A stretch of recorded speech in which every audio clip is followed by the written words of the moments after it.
আমরা যে বাস্তবতায় বাস করি সেটাই কি একমাত্র বাস্তবতা, নাকি আমাদের মতো অসংখ্য পৃথিবী, অসংখ্য আমি অন্য কোথাও বিদ্যমান? চলুন আজকে আমরা কথা বলবো প্যারালাল ইউনিভার্স বা সমান্তরাল মহাবিশ্ব নিয়ে।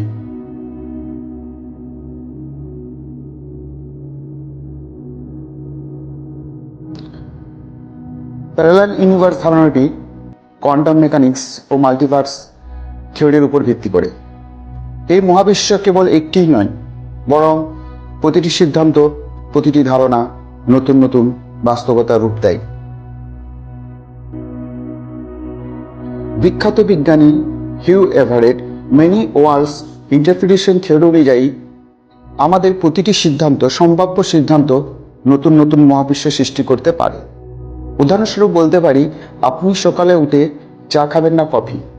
এক বিশ্বে যদি আপনি চা খান, তাহলে অন্য এক বিশ্বে আপনি খাচ্ছেন কফি। অবিশ্বাস্য শোনাচ্ছে, তাই না?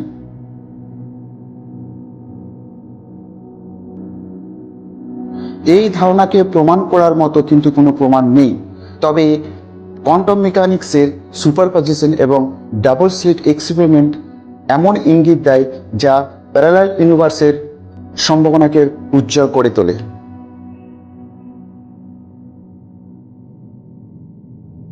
দেখুন, প্যারালাল ইউনিভার্স শুধু ধারণা নয়।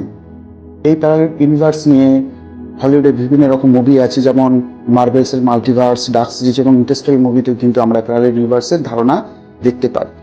আপনার কি মনে হয় যে এই মহাবিশ্বে শুধুমাত্র আমরা একাই? পৃথিবী কি একটি, নাকি পৃথিবীর মতো অসংখ্য পৃথিবী এই প্যারালাল ইউনিভার্সের তত্ত্ব অনুযায়ী কোথাও ঘুরে বেড়াচ্ছে? আপনার কি মনে হয়, যদি প্যারালাল ইউনিভার্সের তত্ত্ব বা থিওরি সঠিক হয়, তাহলে আপনার সংস্করণ সেখানে কি করছে? অবশ্যই কমেন্ট বক্সে জানিয়ে দেবেন যে আপনি অন্য মহাবিশ্বে বা অন্য কোনো পৃথিবীতে আপনার সংস্করণটা কি করছে, সেটা কমেন্টে জানিয়ে দেবেন। এবং যদি ভিডিওটা ভালো লাগে, অবশ্যই লাইক করে দেবেন।